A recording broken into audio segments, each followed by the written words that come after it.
All right. Cool. Welcome to Welcome our to show. a little bit about Twitter. Lots of stuff happened on Twitter this week. We'll Mhm. get into that after we talk a little bit about movie news. Movies. I guess we can start with the most hyped up news, which is Suicide Squad. Yeah, it kind of broke the internet the day that the Joker was announced, and with his picture with Jared Leto in kind of costume. Also, Yeah, the poster of all of them. yeah, it's like they're in a high school reunion, kind of. I don't Yeah. know. What are your feelings towards this? Well, first of all, Katana is kind of just like standing there, like they just photoshopped her in at the last minute. To me, at least. Oh, Katana is the one that's kneeling, right? Yeah. Yeah, it does. Now that you point that out, that's kind of It's what a little weird. I don't like everyone I've talked to about this so far has really been just yay Suicide Squad, it's gonna be so awesome, but I don't know, it's kind of weird. It's so dark and the lighting is really weird. Yeah. I think Harley Quinn looks pretty good. Yeah, The rest of them, their costumes kind of just look like what you kind of buy at the Halloween store. kind of Um, like particularly with Joker and Harley Quinn, it seems like they're doing like cosplay, like really high end cosplay rather than yeah, high-end cosplay. yeah, but like I don't know, it's these are a band of misfits. They're all villains. They're not supposed to like fit in, Yeah. and it has like a lot of potential. It's probably going to be like a heist movie, I Mm-hmm. hear. Yeah. So the members are Harley Quinn, who is just obsessed with the Joker, which I really hate as a character, but everyone else seems to love, apparently. Yeah, she needs to have like the most annoying laugh in the movie. I'm really hoping that Margaret can pull it off. All right. Yeah. Now, what do you think about Margot Robbie being cast as Harley? I think she looks perfect for the role, but I don't know about her acting yet. Hmm. I don't know What if I else? have faith in that. What else have you seen besides Wolf of Wall Street that has That's Margot Robbie? that's actually it, and I think I can say that for like the most people who know about her in Suicide Squad. Great, What else great. has she been in? Um, Wolf of Wall Street. Anyway, next, Deadshot. Yeah. This is kind of his powers are kind of self-explanatory. It's just Hawkeye with a gun, Yeah. basically Bullseye from Daredevil, but DC, but with a gun. Will Smith, he just looks like Will Smith in the Yeah, picture. I know. He just looks like Will Smith wearing armor and taking a gun into his hands. Yeah, but like He just looks like Will Smith. yeah, he's carrying a gun on like one hand, and on the other side is like the scope, which doesn't make sense if he's like, left or right-handed. It's like the other's opposite eye that he's Yeah. supposed to look through. Yeah. So that's kind of weird. Yeah, there we go. Continuity, even in the promotional posters. Yeah, whatever. Maybe you would recognize Killer Croc hanging beside Will Smith. Yeah, the He looks like makeup that they have on him. he looks like the Thing, but like dark and gritty. Yeah, Which and means probably less muscular. he looks like the actual Thing from the new Fantastic Four, but like less muscular. Yeah. Yeah. I really like Killer Croc. Like I don't think he looks that great if like as a realized live action, but like in like the media that I've seen, he's like a huge deformed human being who's like really strong and hates Batman like the rest of them. Mm-hmm. Yeah. He's kind of like the Lizard from Spider-Man. If you want those Marvel and DC comparisons. Yeah, what do you think of the makeup? It's hard to see in this photo, but I think it's alright. Yeah, It actually looks pretty decent if you compare it to the rest of the crew here.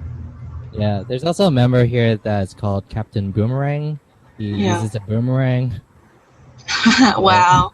Wow, all right. Slipknot is like a master of tying knots. I'm not joking here. But like the knots he ties are untieable or whatever. Does he at least listen to metal? I hope so, yeah. I hope so. Because I like Slipknot. Katana, I'm really interested in her character. She has a magical sword, and she and Enchantress, the only two non-Harley female characters here, are controlling magic in the comics. Hmm. Enchantress can kind of control minds. Yep. Katsuna has a magical sword that can kind of communicate with dead spirits that it has murdered.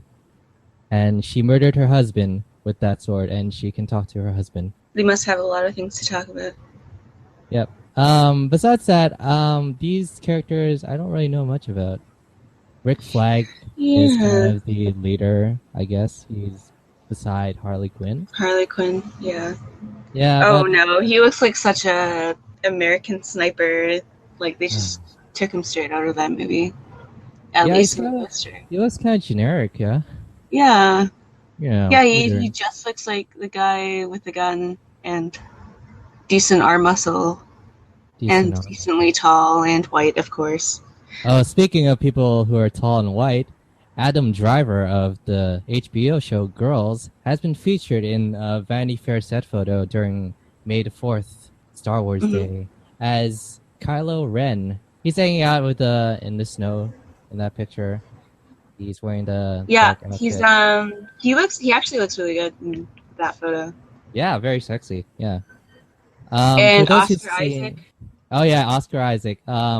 Recently he made like a lot of buzz in Ex Machina. Ex Machina. Mhm. Yeah, he plays an inventor, and he's just incredible in that role. And high expectations ever since Inside Llewyn Davis. He's gonna be really exciting to look out for. Yeah, he's playing. Oscar Isaac is playing Poe Dameron, and he's just a part of the Rebel Alliance, and he's just standing by a jet. I don't know what they call it in Star Wars universe because I'm not that big a fan. Yeah, Look, it's a jet thing.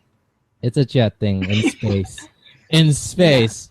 Look at one of Lupita those Nyong'o. things. Yeah, Lupita, she's playing a fully animated CGI character in Star yeah, Wars. lots of little egg dot things that they put on her face. Very Mhm. expressive. Motion capturing stuff. It's kind of weird to take a photo of her like that, but it's good to know that she's in the movie. Yeah, I think she's gonna do really well in that role.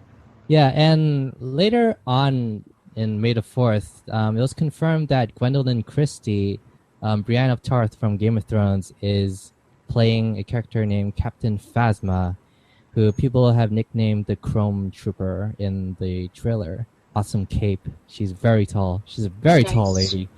Yeah, she's gonna be a badass, I think. How tall is she, like in real life? I think it's over 6. 6 feet, of course. I think she's like the height of Adam Driver, I think. What is that? So 6'3", 6'4"?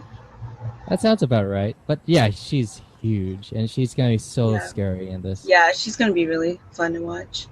Yeah, and along with some other Star Wars news, Josh Trank, the director of the new Fantastic Four remake, Hmm. reboot thing adaptation, and also director of Chronicle, has left the Star Wars spin-off movie, which was and is going to be in a prequel and set in an alternate universe to the original Star Wars trilogy and the whole Star Wars series, as a story about Boba Fett. Oh, What do you Boba Fett. think? Yeah, what do you think?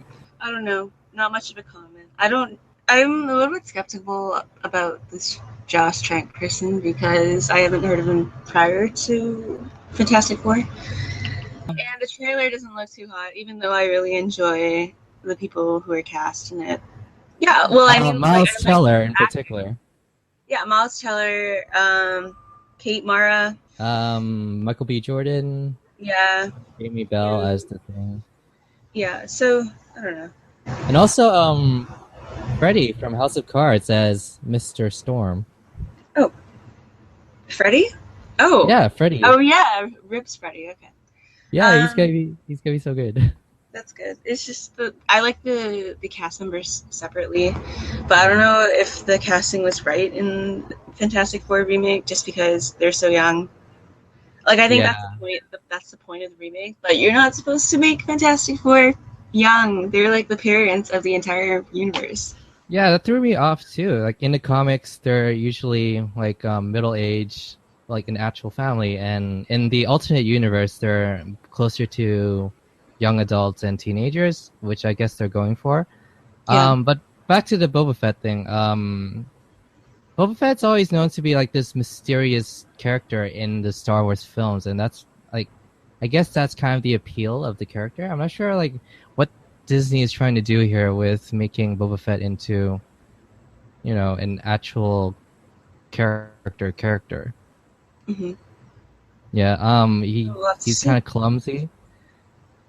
He does fall into the Sarlacc pit a few times in the expanded universe. Like, Hmm. Boba Fett. Never really a big fan of Boba Fett for me personally. And Okay. also, you got a lot of rumors about Josh Trank not treating his job as professionally as he should as a director. There is like a lot of backlash on set where, there are reports of him showing drunk to work. He just didn't really communicate with the crew and the cast members. This is kind of true and confirmed in interviews about him leaving the Boba Fett project. Hmm. He also didn't show up for the Star Wars celebration where Disney did announce that he was going to appear to talk about the Boba Fett movie. He said he had a flu or something, which turns out to be a lie. And he wrote a letter later that he wanted to move on a different direction and pursue something that's not Star Wars related and away from Boba Fett. And then Disney just kind of went, okay, and the search for a new director is on. I think that's good because I don't know, like the way that you describe him and him also directing Fantastic Four. Mhm. Not that I don't think it's going to be good with him on the team. Yeah, he's not gonna be like inspiring. He's just gonna be like a problem if he continues to act like that on set. Like he rented a house and then he had his dog on set, and it caused like $100,000 worth of damage for Yeah. Fantastic Four. Hmm. Yeah, that sucks. Yeah. um, yeah. A bunch of other Disney news that isn't Star Wars related. Yeah. A little bit about lots of news about the Captain America sequel, Captain America: Civil War. Lots of leaked Yeah. concept art. Yeah, what do you think of Captain and the Cap and Tony Stark clashing there? Okay. Hmm, I don't know. I'll have to explain it a little bit more in detail when we talk about Avengers: Age of Oh Ultron. yeah, this has like But slight spoilers to the movie, but not that much because it's it's not been. actually. What do you How think do you of feel Iron Man? about his costume? Yep. It's all right. I don't know. I'm not really a big. Oh, look at how stylish or not stylish this costume is. I mean, all of them just look around the same to me. I feel like that's a Yeah, big I think. insult to people who who read the comics and are really big fanboys of the Marvel Universe, but it's really not. There doesn't seem to be a big change from this costume and the ones he wore before. Yeah, like the Captain America costumes are kind of the same since the Avengers movie that just came out. It doesn't look like anything different. There has like some more movable parts in the chest area. Iron Man kind of just looks like Iron Man. Yeah, Yeah, maybe like people are thinking this is the bleeding edge armor, which is in the comics. It's kind of alluded to in Iron Man 3, where he puts like the parts into his skin, injects them into his skin, and then the armors come to his body. Kind of like that, but mm-hmm. yeah, not sure how they could pull that up in live action. Well, I'm just really looking forward to seeing Bucky. Yeah, lots It's of lots of people are gonna be in this movie. It's gonna be yeah, insane. including Martin Freeman, Yeah, who I'm not sure if this is still speculative because people were saying that it's not been confirmed, but he's supposedly he's playing a government agent who's an interrogator. yeah. It is. We're not. It's not confirmed who he's playing, but the role that most likely he's going for is a character named Everett Ross, who is extremely obscure in the comics. He is a government agent working with the U.S. and Mhm. assigned to kind of become public relations with the Wakandans in Africa for Black Panther. With Freeman, there's a discussion on Reddit, and people were jokingly saying that he'd be one of the fathers whose son got damaged or like injured in the process of collateral damage in the movie, and Oh, then goes and protests to Captain America. Because if you think about it, Martin Freeman is like the perfect dad character. Like you can just imagine him coming up to Captain America and complaining that his son got injured, and what are you going to do about this? oh, that would be extremely interesting. That would kind of be like from left field, but yeah, that is kind of what happened in the Civil War comic, where there was this the woman who is a parent and one of her children died during an Mm-hmm. explosion, which was responsible because there was so much collateral damage with like what superheroes have been doing. And yeah, the government sets up a superhero registration act, and Iron Man is all for it. Captain America is the opposite and wants nothing to do with working with the government because, he's had a lot of trust issues since Shield. Since yeah, Yeah, yeah, and also a surprise, Ant-Man is going to be in Civil War. which Oh, that's hmm, yet to be. what do you think about that? I have no idea how Ant-Man's going to fit in this. Like, I have no idea. I'm not sure Yeah, why they decided to that's. put him in this movie. I don't know. Also, I don't think I can see any chemistry working between Paul Rudd and Captain America. Yeah. Unless he's gonna be the villain in a way. I highly doubt that. I, because can you imagine Paul Rudd as actually being a bad guy? No. No, it's like the thing Exactly. is, he's a bad guy, which in a sense is the best kind of bad guy because it's like not only are you the bad guy, you're bad at being the bad guy. Right. So it's like it's And believable that you had some shitty childhood and now you're just like taking it out on other people or superheroes in this case. well, in the Ant-Man movie, we assume that Scott Lang is trying to steal stuff for his daughter who is sick, very ill, just like Sandman in Spider-Man 3, but that didn't work out really that well. Yeah, Ant-Man not really a great character to work with. Kind of Mm-hmm. a weird direction that Marvel's going with Yeah, such a weird character. I mean, I think since he's so weird, it should always be like a solo thing. I can't Yeah. imagine him like teaming up with the Avengers and like you see them all duking it out in battle, and then you have Ant Man just like they have a dedicated sequence for him because he's so tiny already. Yeah, I just imagine like during like the several action set pieces in Yeah, Age of Ultron, I just imagine Ant-Man's like in like on the ground like a little ant person just fighting the whatever. And just I mean hey that guys, would I'm be still funny. Like, yeah, like how would you do a oh tracking shot of the Avengers and then Ant Man? yeah, like just Suddenly it zoom. just zooms in onto the ground. Yeah, you just see like this huge grain of sand that just get kicked into Ant-Man's body. It's like, I'm just not built for this. Yeah. I mean, it would make a good Uh, punchline, but aside from that, I don't know how they would integrate Ant Man into anything involving the other superheroes. yeah, very weird character. I don't know, it's yet to be seen until we actually watch Ant-Man later this summer. But, I kind of doubt its appeal as a character, even though they changed Hank Pym into focusing more on Scott Lang, the cooler Ant-Man, Mm-hmm. rather than Hank Pym in the comics. He's a total jerk. He does everything wrong and just makes things worse for the Avengers and the universe. Uh-huh. Yep, great, great. Okay, Whatever. we'll see how Uh, that goes. yeah. Also, the Civil War directors, the Russo brothers, are going to direct the Avengers: Infinity War Part 1 and 2, and it's going to be shot all in IMAX. Mm-hmm. The entire two-parter. It's crazy. Yeah, that's insane. Yeah, and also it's gonna be some IMAX sequences for Civil War, but this is huge. Like the closest that we have to a fully IMAX movie that isn't a documentary is Interstellar Interstellar? so far. Yeah. Yeah. This is gonna be insane. Yeah. Also, since it's an action movie, Yeah. which makes sense. But yeah, that's. I mean, it already looks pretty good in IMAX, but just imagining the Infinity War movie being shot in IMAX is Yeah, gonna it's be totally really good insane. to watch. Yeah.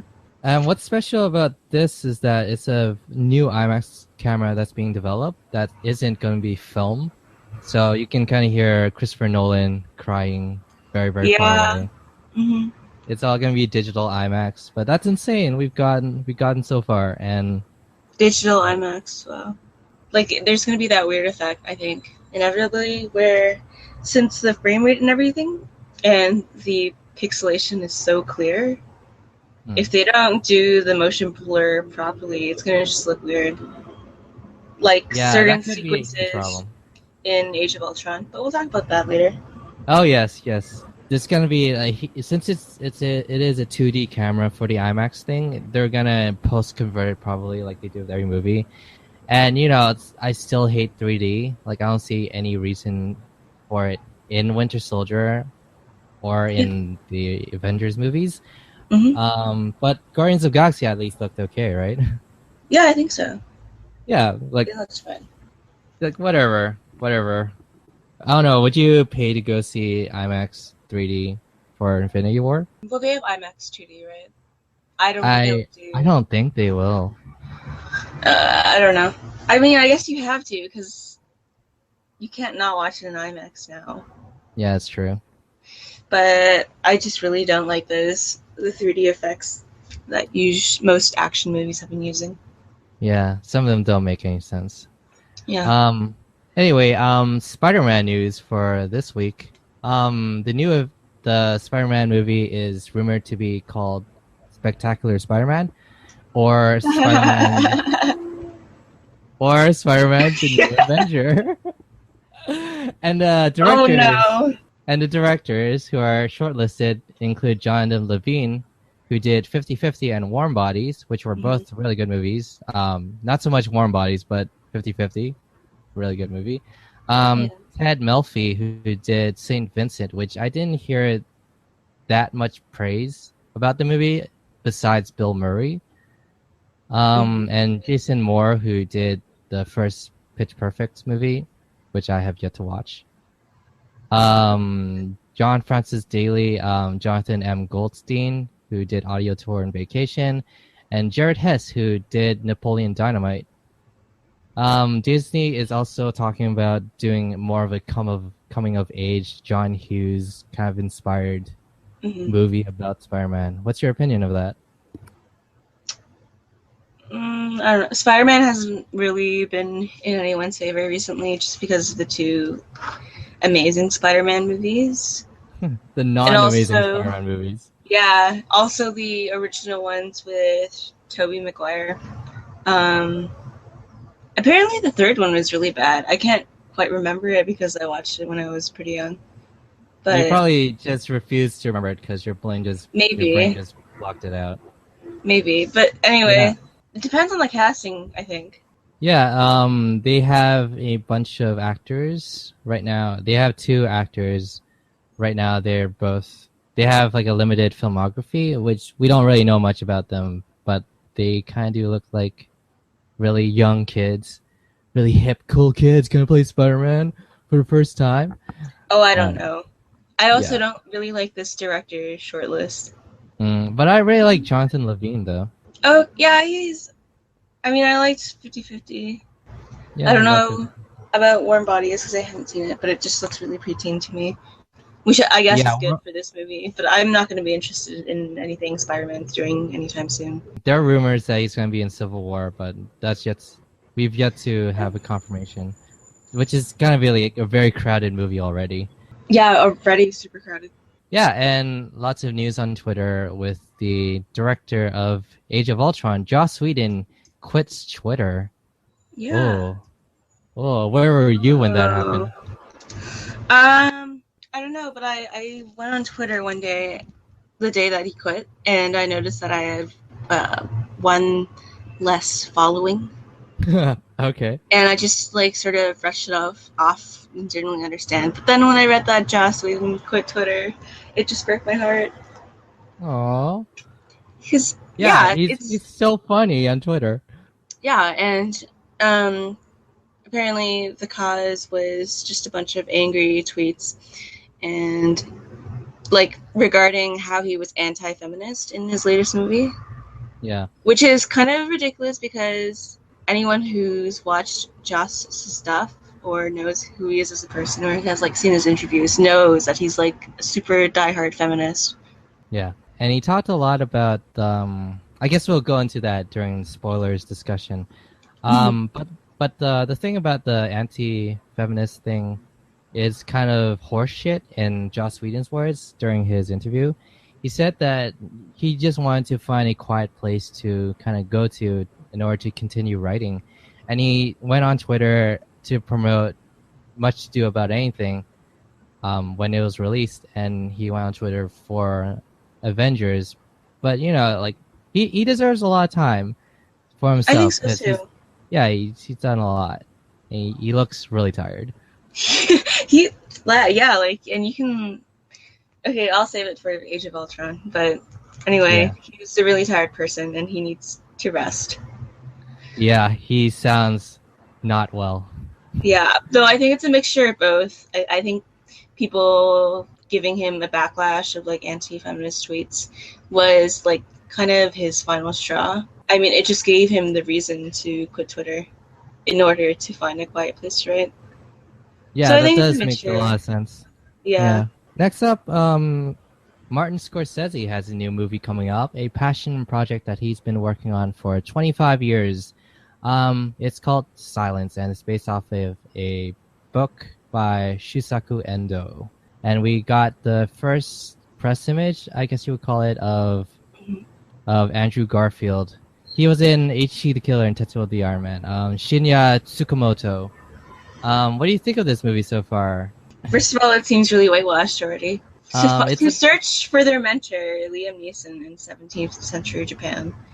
So there's yeah, two missionaries who are white who search for their mentor, Liam Neeson, who is mm. the whitest, in 17th century Japan.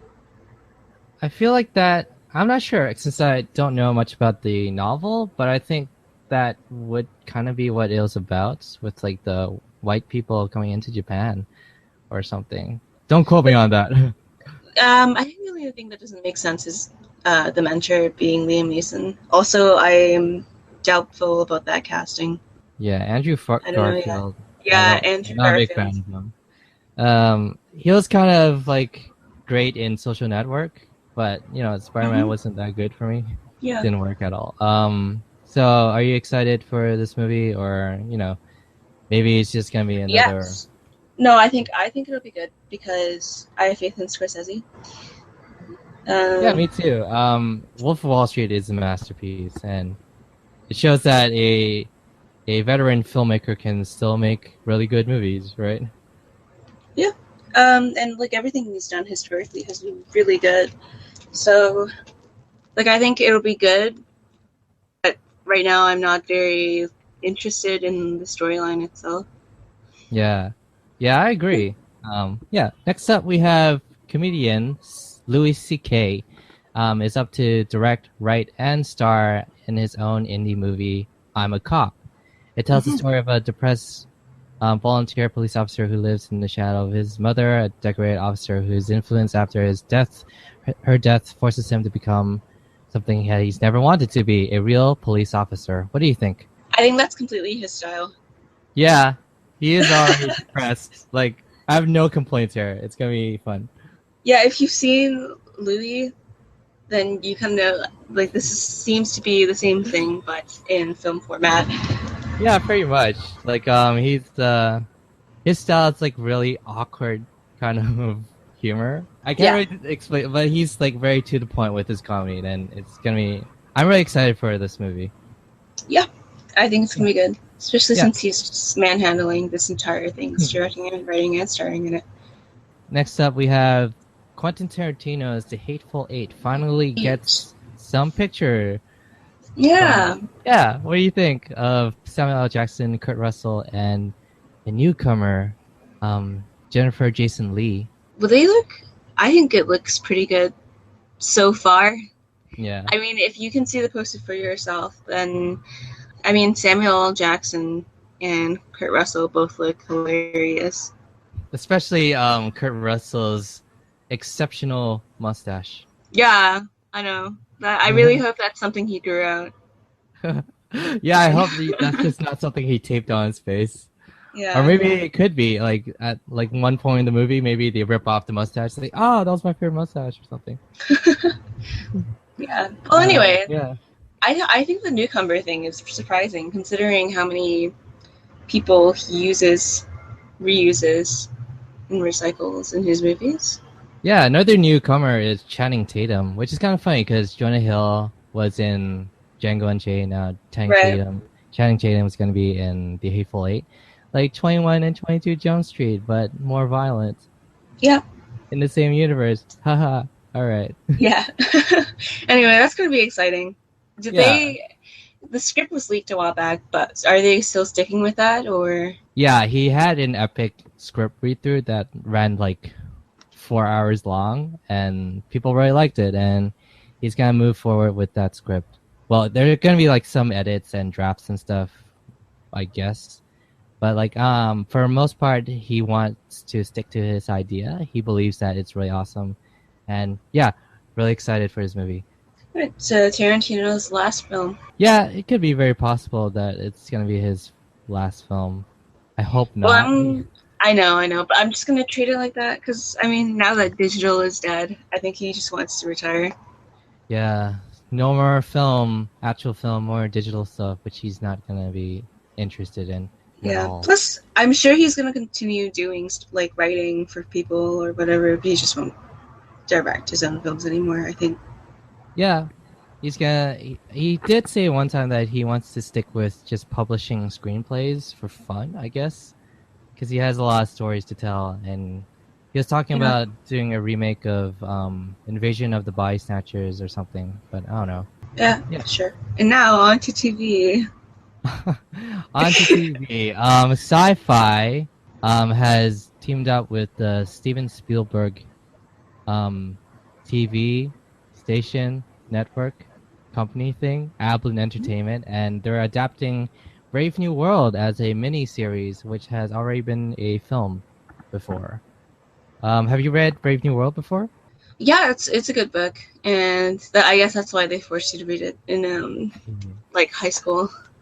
Anyway, yeah, I can see that being interesting. Yeah. Since you're not gonna have any sort of finality at the end, it'll just be more of a TV series. I think involving different characters, but in the same world. Yeah, that's gonna be really interesting. From what I'm hearing from Sci-Fi, their adaptation of 12 Monkeys is really awesome, based off of the movie. And there seems to be a lot of optimism surrounding Sci-Fi. And yeah, exciting times ahead. I hope for the best for Brave New World. Yep. On to some HBO. Yeah. Oh gosh, Game of Thrones leaks Yeah. are That happened the day the first episode of the new season was premiering. yeah all 4 episodes, the first 4, right? Yeah, the first 4 episodes, they're legit and sad stuff. Basically HBO is trying to combat any like future leaks by not giving DVDs to critics to analyze, but to give them links to a streaming service. This is going to start when they do stuff with the show Veep, which is kind of like a show about Frank Underwood, but Frank Underwood is a female congresswoman. It sounds great. Okay. I think it's justified because, I mean, that leak was kind of shitty for them since the 5th season was so hyped up. I don't really know if leaks do anything to affect the turnout for the actual season. I Yeah, mean, like if people anything, still watch the show like when it yeah, premieres. yeah, and I also think like the leaks actually generate that publicity, and like even for music, when albums are leaked, they actually do better than non-leaked albums because people have a chance to listen to them, and therefore they would logically go and buy the DVD or I mean the CDs or whatever. So I can't see Um, why it would be so like this is I think it's an okay measure since this is for critics specifically. But yeah, it's gonna be fine. A lot of yeah, people still watch the show, but like I can understand like where HBO is coming from. I mean, yeah, it's really bad to have your like half of your show almost to just come out when they're not supposed to. yeah, yeah. Yeah. Speaking of shows that people love, the Mindy Project has been Have been canceled by canceled. Fox. Yeah, Oh, oh. and Two Broke Girls is of course still running. For some reason, yeah, it's still running. I don't know what So people liked that's about that show. depressing. Yeah, I don't know either. So there you go, the mini project being canceled. But they're in talks with Universal and Hulu to do 2 new seasons. Yeah, and hopefully, like the people that watch the mini project have mostly love and like huge followers of the series, and yeah, it sucks for them. I've never watched the show, but I hear like all the fans crying last night when the news dropped. So sad. Yeah. But like, yeah, maybe hopefully the 2 new seasons are actually going to be a go once they're hmm finished talks with Hulu. Sad news, but hopeful news. Did you ever watch the mini project before? I think it's on the pilot, Okay, but good. I mean it's yeah. I think Mindy specifically. Like she was a writer in The Office and I guess she's really funny. Oh, was she?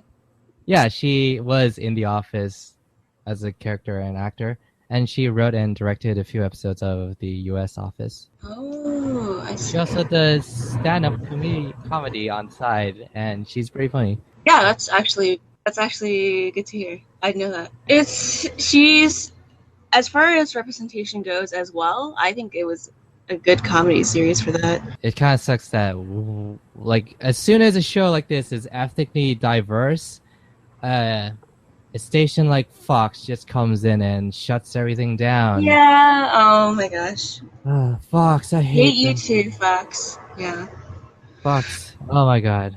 But what is interesting is that TV is kind of moving on to online streaming services like Hulu and Netflix, which today there's an announced trailer for Sense8, which is a sci-fi TV series, a very epic looking TV series with the directors, the Wachowski siblings.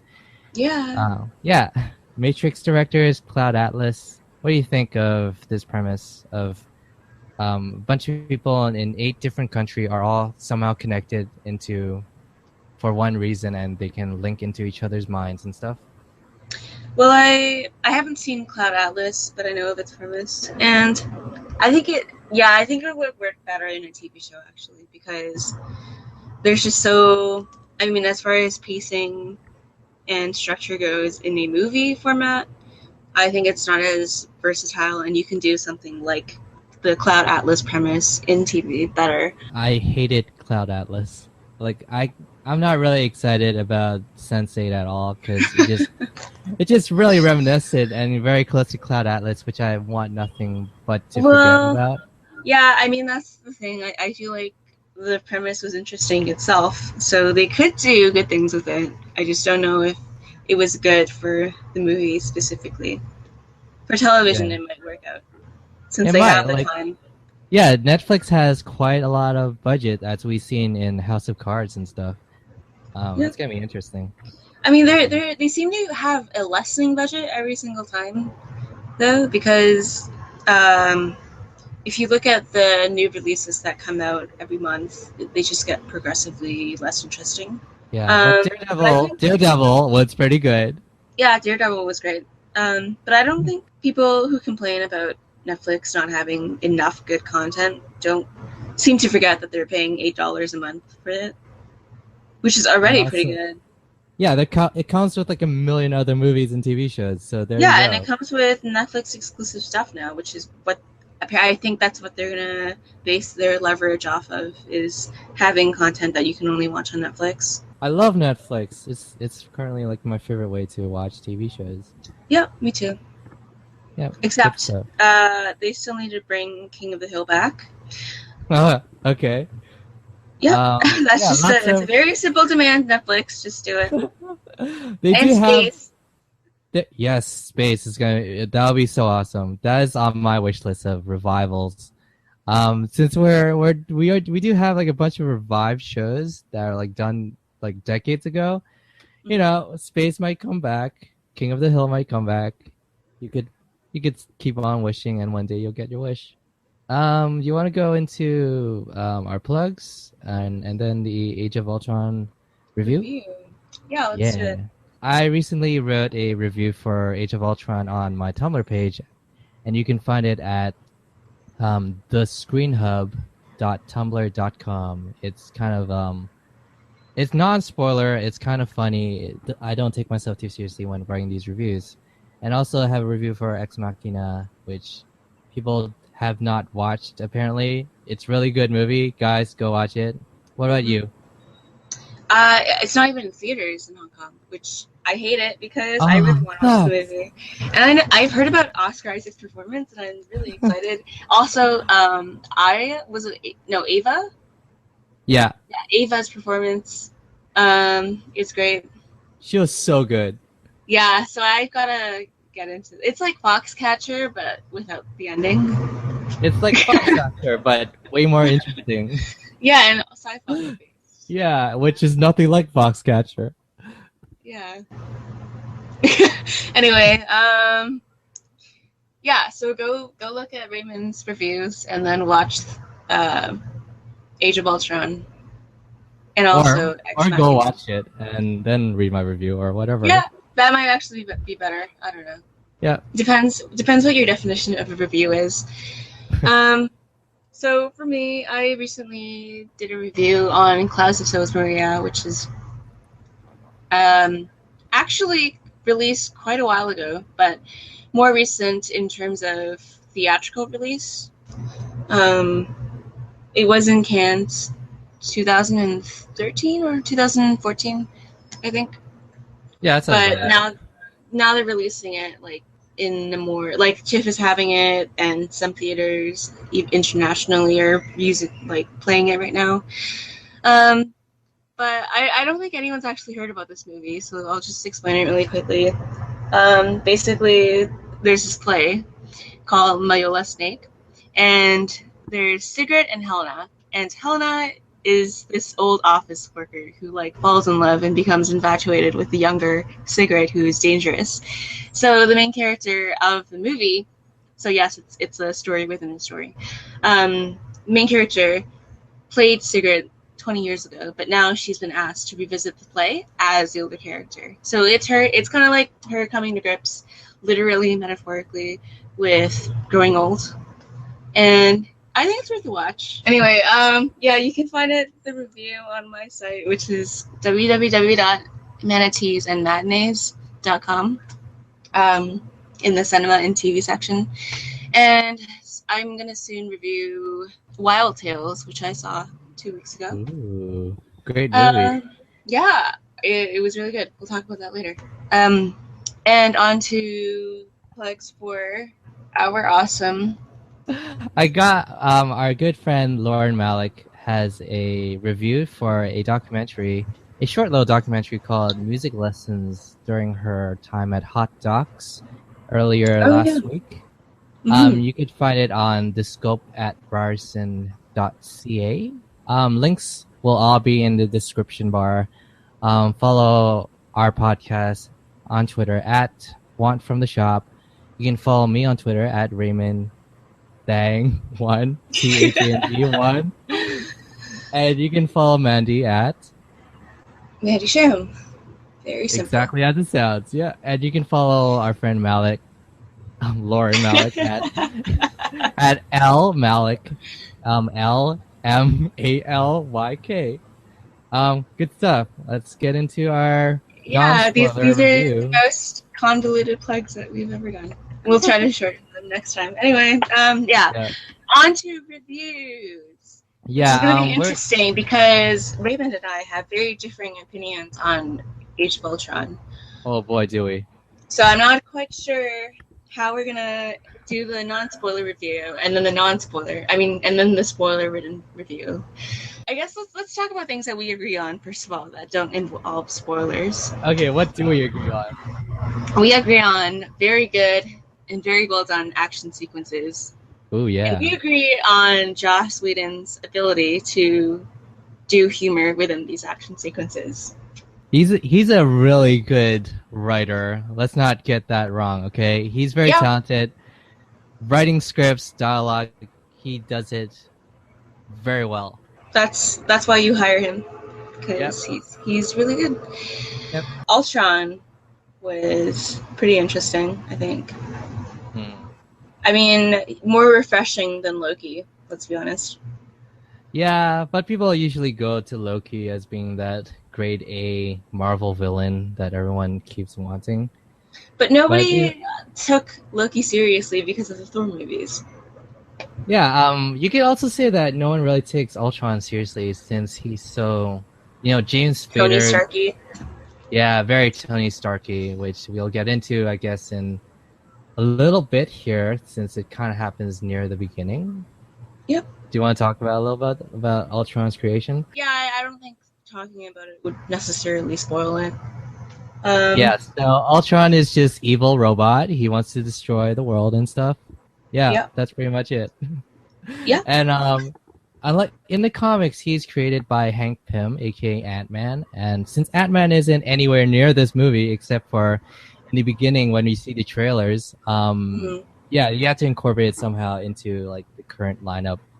And the closest thing we got to a tech guy who isn't a giant green monster is Tony Stark, Mr. Yeah. Iron Man himself. And you get all these mannerisms from James Spader being really, really off and funny as Ultron. So I think they took a good opportunity because Ultron, I think in the comics, isn't like that at all. No. Since it was based off of Iron Man, then you have James Spader doing all of these quips as Ultron, which worked decently well, I think. Like you could find him enjoyable as a villain as opposed to just like textbook villain in the comic series. Yeah, but like I guess like if you really take away if it wasn't James Spader delivering those lines and being funny with that dialogue with Joss's writing, he is just kind of a cliche villain who just wants to destroy the world for whatever convoluted reason. Yeah, so James Spader did villains. a really good job. Yeah, he's so very good. good. He's the only Yeah. reason why people watch The Blacklist, which isn't that good of a show.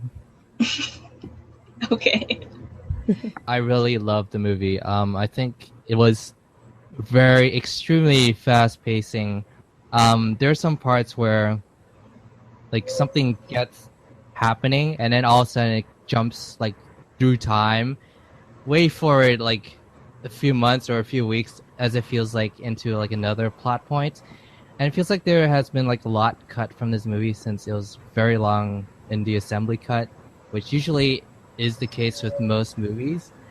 Yeah, so I think people got the sensation that since there was so much cut, there's so much moving from one plot point to another where there wasn't really time for people to take in the previous plot point.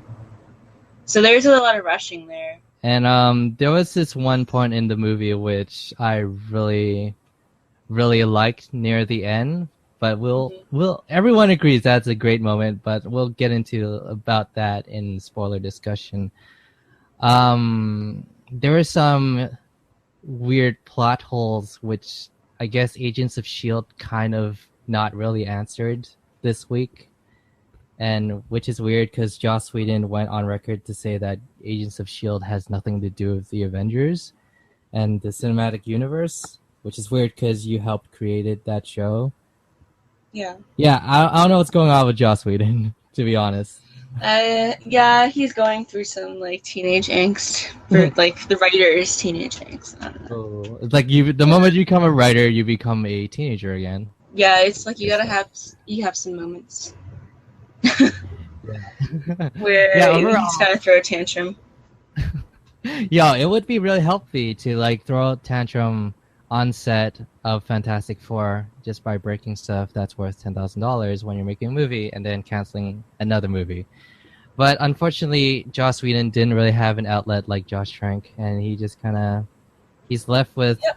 doing something that he is kind of He proud doesn't of. really wanna. Well, yeah, kind of proud, which isn't Kind of really proud of. a super good thing. Yeah, it sucks. But like lots of juggling. He did a really good job with balancing like a million characters on screen. Yeah, that's true. Yeah, his writing is really good, but there are some scenes I thought that were they're clearly there to set up future movies in the cinematic universe that just kind of felt very out of place and kind of drew me out of the movie. Hmm. The 3D effects were great objectively, but they were way too much to be enjoyable because they're going so fast. You have to pay attention to these quick cuts. Yeah, and I think it's Uh, also a problem to film sequences specifically for 3D. Especially, it's more noticeable in the beginning um, with fight scenes, but basically without the 3D, if you're not watching those 3D sequences in 3D, then it just looks really weird. and also, do you think the colors of this movie were also desaturated versus compared to Yeah, the first the Avengers? first one, yeah. Yeah, that kind of felt made me feel really depressed when I was watching it. It just didn't seem very. It didn't feel like an Avengers movie. Like the way that it was color corrected Yeah, felt kind of weird. it felt like it belonged in the DC universe with Man of Steel, but it just happens to be super funny at times. Even Winter Soldier was desaturated a little bit, but that worked for the Yeah. tone of the movie. I just don't think it worked here because you're like it's supposed to be so funny. Yeah, and I guess the humor wasn't as off-putting as, say, Iron Man 3 and what Shane Black did with just really depressing stuff happening. Of Hmm. the contrast of something hilarious being said by another character like Tony Stark. But there are parts of it in this movie, I guess, but it was done very well. It actually contributed to the story, unlike Iron Man 3, the movie that I refused to believe had existed. And Hmm. apparently, Avengers likes to pretend that Iron Man 3 never existed as well. Yeah, apparently because like the he just put the suit back on and yeah, Yeah. like By the way, whatever. we're kind of spoiling all the Marvel movies up to Age of Ultron. Assuming that you've seen Iron Man 3, by the end of Iron Man, Assuming that you haven't because it's a terrible movie. Just yeah, please explain it don't to me. watch that movie. Yeah. Well, But at the basically, yeah. Go ahead. yeah, at the at the end of Iron Man 3, um, Tony Stark blows up all his Iron Man suits, and he's no longer Iron Man, and he goes to like China for healthcare for some reason to remove his arc reactor out of his chest, and he throws it into a lake for some reason, and I'm not sure what that's supposed to accomplish. And he just walks away, and he's like, "I am Iron Man, no matter what." And then this movie, you see Iron You Man just see being him Iron with the Man. suits. Yeah. Yeah. That's basically Like yeah. what? I think they just refuse to believe acknowledge Iron Man 3 happened. So it's not I part of the think continuity anymore. like like Joss saw Iron Man 3 for the first time, and he said, "Okay, I don't know what to do with Avengers 2 anymore because this is lots of stuff happened that I didn't expect." And I guess I had to retcon all that just by ignoring the fact that Iron Man 3 existed. Yeah, so let's just have Tony in his suits again. Yeah, And no there won't be any explanation. mention of like why he decided to go back to avenging. I did that with quotes, my hand quotes. It's Yeah. where are they even avenging in these movies? Like, no one's really. Well, I guess a few people died, but like overall, like, are you just Yeah, they're not really avenging anything. they have like lots of moments in this one in particular. I guess in response to the collateral damage in Man of Steel, where they actually try to help people and not get them hurt while these giant explosions are happening. But Mhm. still, there's a lot of collateral damage, which Mandy finds to be a bit disturbing, which I find to be also disturbing. Yeah, But because overall, I really like this. mostly because they don't make any mention of the collateral damage. I mean, like there's one scene where someone does potentially get, I mean, jailed Dies? up or something. Oh, okay. No, What? like because of something that one character in the movie does. Mm. It's like they do get reprimanded for it, but they don't like. There's nothing beyond that really. Yeah, So there's no that consequence. yeah, that plot point just kind of leaves like unmentioned. And it's just kind of a weird way to end off that plot point, I guess, which I had like complaints about.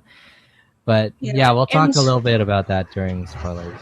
but anyway, I think Age of Ultron kind of takes a step back by not addressing it because they've been doing so many like Marvel movies have been doing a lot where they're more talking about the psychological effects of stuff, and like real world consequence, like in Daredevil, the TV series, Yeah. um, and also in Captain America with his real world disassociation.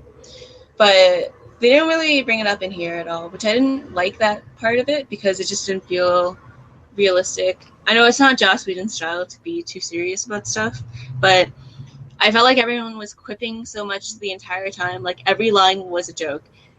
So it didn't feel like there was any real tension in the movie. I think he did it because he was just too tired. Like I know he could have done better, but everything was a joke in the movie. Yeah, I noticed there are moments where Joss in his writing he makes a point, like he sets up a seed for a joke, which is a joke in itself, and then he does it again, and then the third time is usually the payoff, which I think it does very well. But at the same time, yeah, like you mentioned, it relieves the tension a bit too much. At no point did I feel that Ultron was as threatening as the movie intended him to be. Since this is like a family and kids movie, which like you gotta keep things light. Yeah. Also, like the movie, are we going into spoiler discussion now? Yeah, let's go into spoilers. Okay, so spoiler alert. If you haven't seen the movie, please go see it and then come back to our discussion. If Yeah, you want to, do whatever. This is your warning. Spoilers. spoilers. Okay, Spoilers. we've given enough time. All right, welcome back. Welcome back, everybody. Okay, so Age of Ultron is the title. And when you like what it implies is I think something very wide scale. Like I imagined that what Ultron would be doing is hacking on to like internet, the World Wide Which Web. they made a point of explaining. Yeah, but like instead of doing this like mass cyber terrorism thing that he could have totally done, and it would have been awesome to see how they tackled that. He just decided that he wanted a body to put himself in. And then so stupid. Yeah, and it didn't involve any like big city like New York or LA or well technically Toronto because they'd be shooting in Toronto. But instead of like that big possible big city wipeout, they had this random Eastern European city that just got like floated off of the ground. Yeah, and the actually you call that isolated. the Age of Ultron? Like Age of Ultron implies that he's been working on this for months and months. This movie felt like it happened in a weekend. Yeah. If you look at even the first Avengers, you could see like there was so much bad stuff happening to New York with Loki, and like you saw so much damage. But like with this one, it's just like this little city that wasn't even, I mean like it was, since it was brought up off the ground, it wasn't even affecting the surrounding areas. Like it was just this little problem. Well, Ultron did want to use that island as a meteor and just wipe out the human race by throwing the rock down towards the earth.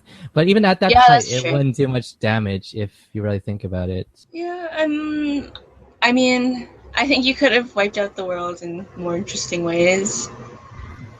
Especially with like the cyber terrorism thing, which would have been really awesome. And I But think it would have been whatever. very up to date with like current events. I think people would But have yeah, enjoyed that storyline if they ever brought it out, and they had every chance with Ultron, but they didn't take it, so whatever. yeah, Age of whatever. Ultron, my ass. So Ultron and the Weekend. Ultron's weekends.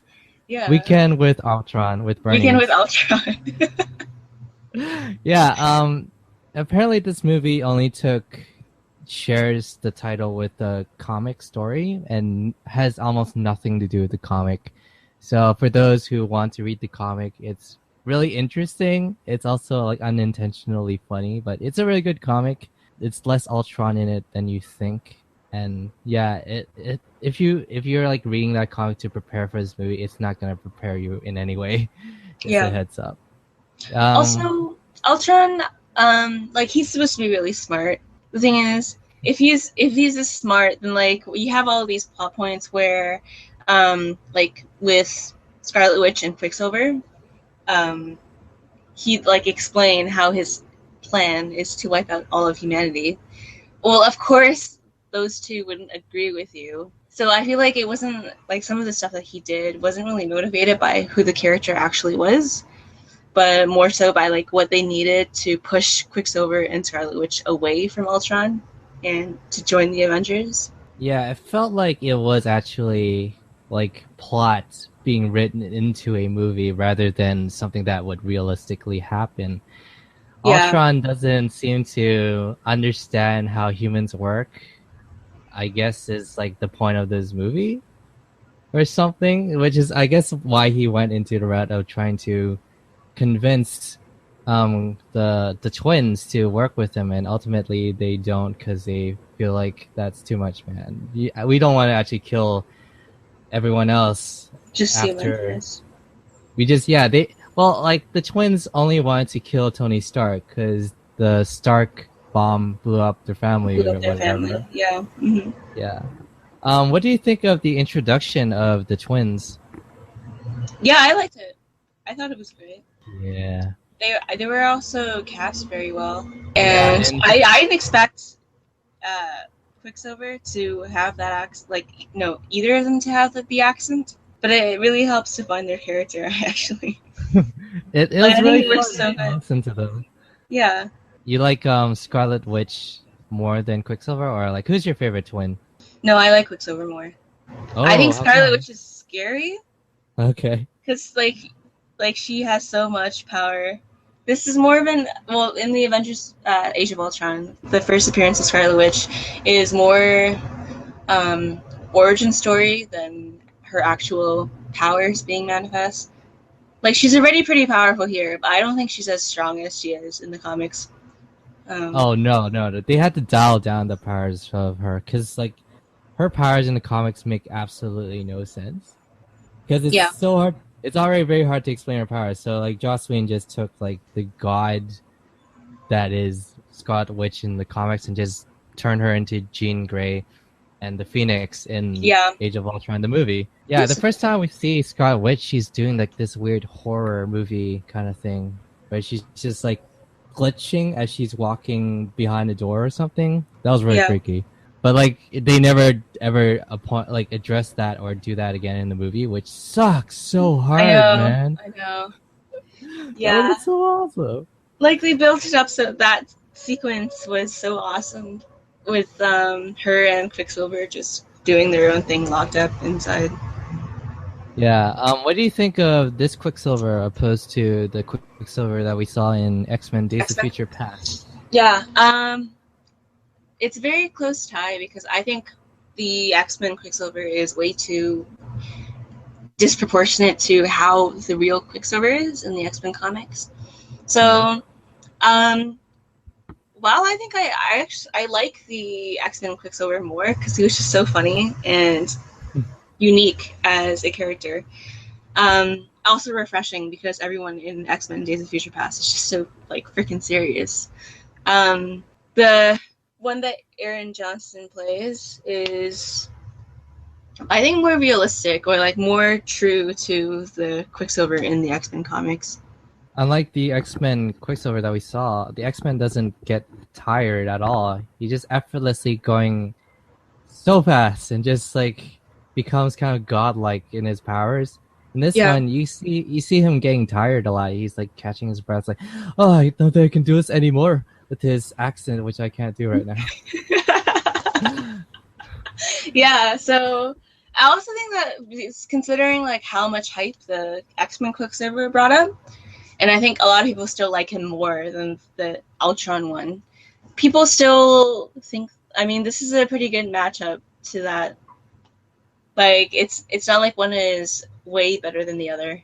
Like he still did a pretty good job of meeting that hype. Yeah, it feels like Joss Whedon didn't even try to compete with Days of Future Past. He just did his own thing, which is fine. Like it stands out as being different. Yeah. The thing, I don't think Quicksilver in Ultron would have been nearly as good as the X-Men one if he didn't do the thing at the end where he sacrificed himself to save Hawkeye. Because if he didn't die and if he didn't save Hawkeye, then he's just another, like, he's just one of the twins, in my Yeah, opinion. that's very heroic at that moment, and like that final shot of Quicksilver with Hawkeye as they're laying down beside each other, just Yeah. really hard to watch, and just saying goodbye is such a good character. Yeah. Joss So, Whedon is known for killing off his characters, which is like it kind of got spoiled for me that in this non-spoiler review, which turned out to be really spoilery, where he said like fans have predicted that either Thor or Quicksilver are gonna bite the dust in this movie. I'm like, I didn't know that. I didn't want to know that. And then what? like when Quicksilver died, I'm like, there goes Quicksilver, and I knew. Yeah. And yeah, like you like the way that they introduced Quicksilver with Hawkeye in the opening sequence. Yes. Yeah. Because I think, I'm not sure if I can see it correctly, but it was, Hawkeye was looking for something to shoot at, right? And then when he shot, something just Yeah. zoomed by, and that was the entrance to Quicksilver. Yeah, and he said, "Well, you didn't see that coming," and that's kind of like a running gag that he keeps going until the very Yeah. end, where he I, does yeah. die. And then they ended off with the same joke, which is good. Yeah, it's But I don't so think, good. I didn't like the language running joke. I think they like used it too much Oh, really? with Captain America and Stark. Like the first Oh couple yeah, times it was okay, and then after a while it just started falling flat. I did Um, get really tired of that language. Yeah, the language yeah, joke that didn't really work. and the only thing that my problems currently with like the jokes and the writing is mostly all of them were quipping back at each other in the same style. Oh So yeah, like, yeah, which didn't really fit their character. Like you can just hear Joss Whedon like in the characters, and it's fine if yeah, that's what you're looking for. But like with and I think he did like a really good job already. But I think it'd have been better if he just like stepped back a little bit and let characters play out who they actually are, as opposed to all of them having the same type of humor. yeah. It does. Every character does seem like one cohesive character, which is Joss Whedon, which yeah, Yeah, you can see as a good or bad thing. But like, it's there for entertainment for me, and it's really entertaining just to see these characters be a part of Joss Whedon's mind and seeing them interact like as if there's like a million Joss Whedons in the room talking to each other, which yeah. is kind of a nightmare to imagine. I really liked, especially that scene in the bar where they're just talking and trying to lift Thor's hammer. I think that was one of the better scenes. That was Um, so funny. yeah, like that was. I think that was done really well. Um, but like it does fall flat after a while. And one of the scenes that I really don't like that I want to talk about is the scene with that random Hawkeye family. Oh yes, Like oh that's just yes. out of nowhere. They have a safe house somewhere in the middle of nowhere, and of course the wife gets a chance to use the line "avenging." Oh yeah. And they have children, and he's married, and it's so out of nowhere. I just like it. It just felt so random. Yeah, that was one of the two scenes in the movie that the Disney Marvel executives were actually not okay with. But like I really like that the random safe house there, even though it does seem kind of random. But like come on, you got to give something to Hawkeye to work with, because he's been so left in the sidelines for so long, for so many years. I mean, At that's least, true, but they could have introduced it way better, like showing that he has. I mean, yeah, they showed him on the phone with like his what he said was his girlfriend. yeah, that was a Um, weird moment when he was on the phone. Like it was like yeah, I was wondering if that was part of a joke, and then no one in my audience laughed at that part. It was just really awkward silence of him. That's my girlfriend, yeah, and we're just like, okay, yeah, let it yeah. pay It felt off. like I know he was trying. Josh was trying to do the whole thing where superheroes are just like normal people. So look, they have like normal people issues too, and he tried like obviously he tried to show that in the bar scene, and like when Captain America and Tony Stark are just like chopping wood together. Um, but like sometimes I don't really think it necessarily works if you don't give the proper exposition for it. Like the I think I'd be fine with Hawkeye having a family, but it's just so random. Like when I saw that, like first of all, it was a wife, and then his kids entered the scene, and it was like, what? Well, to be Hawkeye fair, has his family kids. is kept a secret by Nick Fury. Like, if anyone found out he had a family, he would have been screwed so hard. Like, Yeah, I but think, it's just, like, and the way that there is no like toll that the family has. Like they see him and they're like, oh, Hawkeye. But, like he's out so much doing stuff for the Avengers, and like there should be a toll or like some kind of resentment. I think instead of yeah, just, oh, welcome back, honey. Yeah, I just yeah, need they dinner you tonight. feel like they didn't care for like Hawkeye. They just like there. I when the scene got introduced, I thought this was like a like Tony Stark said, these are just Shield agents, and those kids are just like little Shield agents or something. Yeah, And that kind of threw me off. And then just realizing that they're actually Hawkeye's family, which is kind of a good and bad thing, I guess, because it kind of because I was expecting to be like these complicated characters who are actually working for Shield and as a cover up for whatever Hawkeye was doing. yeah, Um, but you didn't feel like really deep characters. You just happen to be like people that yeah. we're supposed to care for, and But I just happen to care for. with Hawkeye, I mean, they didn't really flesh him out really that much. So when you give someone like Hawkeye, who's supposed to be mysterious and like probably guarded, um, a random family that he loves and like children, it doesn't feel like it's right with his character. Like I think it's fine if you want to make him more well-rounded as a human being as opposed to a superhero, but like having the random family come out of nowhere just doesn't fit with his current character. So it's like you have to establish that he's more than just a superhero before you introduce the family. You can't use the family as a way of showing that he's human. I think that's just a cop out way of writing. Is that, oh, look, he's human because he has a family. Same with Natasha and Hulk. Um, a lot of people didn't like that romance, including me. Yeah, and that was like speculated to be the reason that Joss Whedon decided to quit Twitter. Yeah, Being like, yeah, he said that it's kind of sexist to assume that Hawkeye and Black Widow, since they're together all the time, to have a relationship.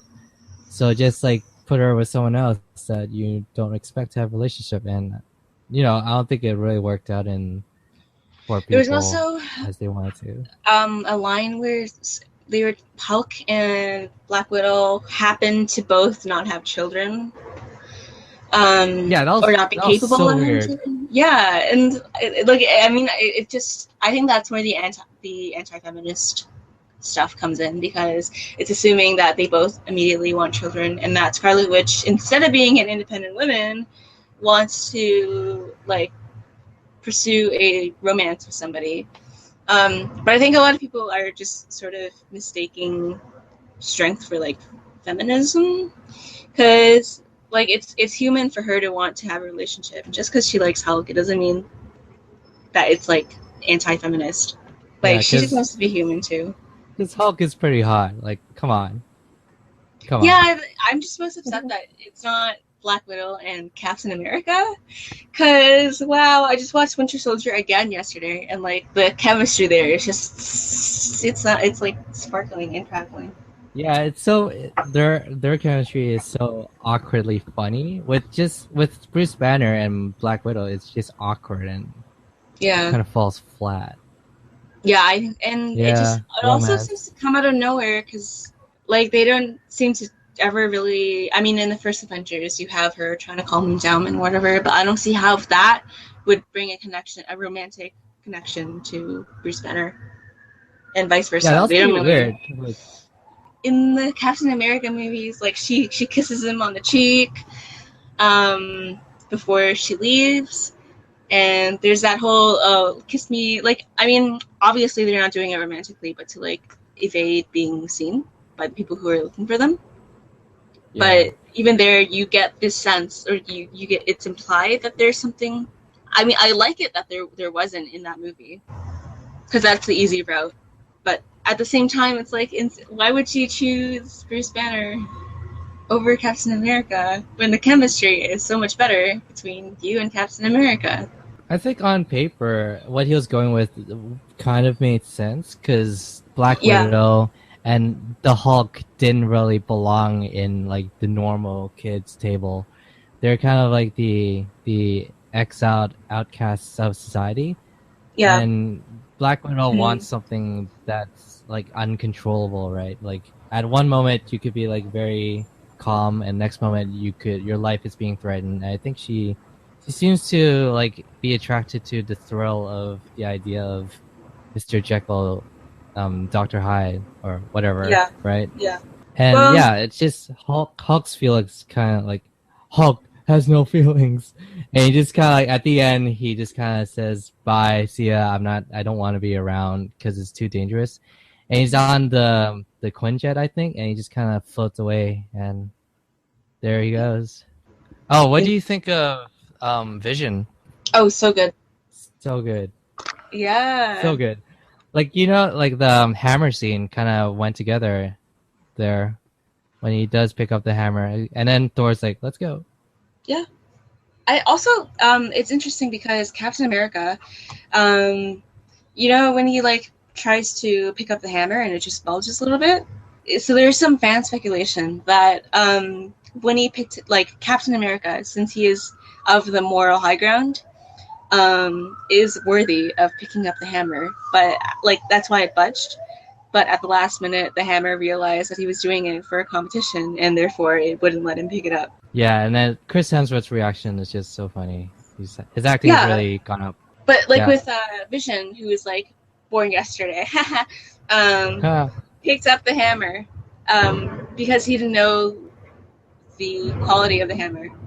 Like he's just so pure that he could pick up the hammer. You just wonder like what is this? It's just a hammer, right? Like I don't know, it's like magical or anything. It's like, Yeah, all but right, like here's your hammer. since he didn't have that knowledge, and since he's so pure as a person, well, I don't know if we can call him a person, but anyway, um, yeah, like he could do it because he wasn't because he's Vision, not necessarily because he has superhuman powers, but with Captain America, I feel like he could have done it if he didn't do it for the competition.